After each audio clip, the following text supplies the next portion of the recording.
Trade Day is a day before the convention actually opens, where we have retailers, educators, and librarians come in for professional workshops that all include games in some way, fashion, manner, whether it's in a classroom, creating community gaming groups in your library, or how to increase your business in your retail store. Well, the session was about being loud in the library, changing up the scheme of things. Yeah, it was about loud learning in the library.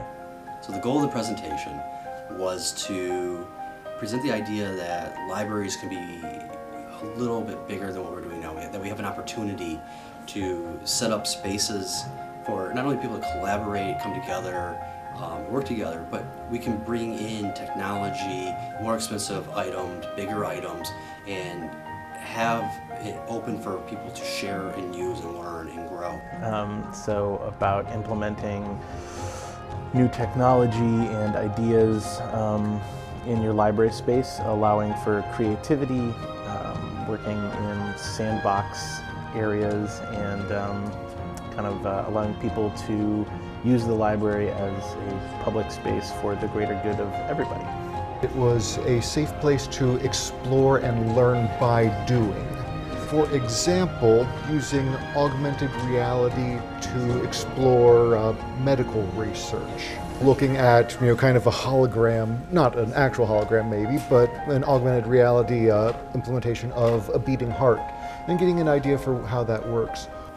Things that people might not have, the average person might not have access to normally, and if you went into an academic program specifically for it, then yes, you'd have access, but we want to bring it for the average person.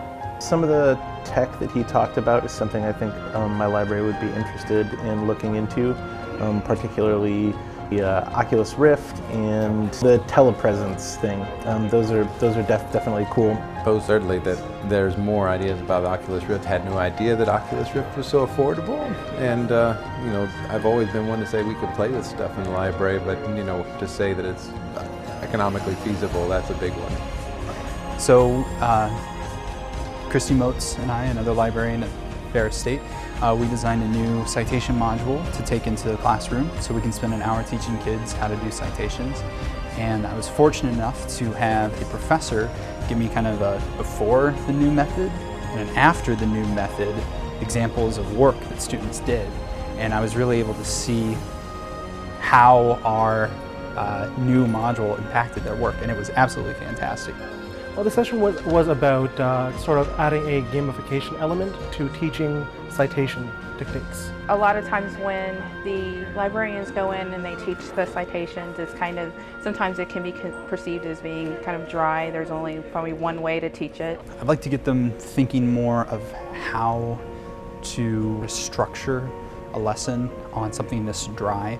And I believe it's important because it's an important part of academia, and when you're working with teens, that's usually what they have a lot of issues with. So when I'm helping somebody with research, when I'm helping somebody write their very first paper, it's usually like, well, I've got this information now, I've got these books, what do I do with them?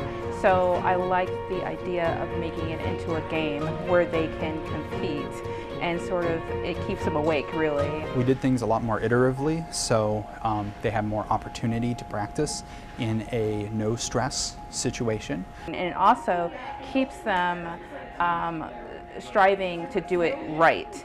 I think that was the real crux of it, is that they did it multiple times and they had to apply it directly. A lot of times the citation coming in to do the lesson, and then you don't apply it until you write the paper. Because I know I had a huge issue with citations. I found them extremely boring.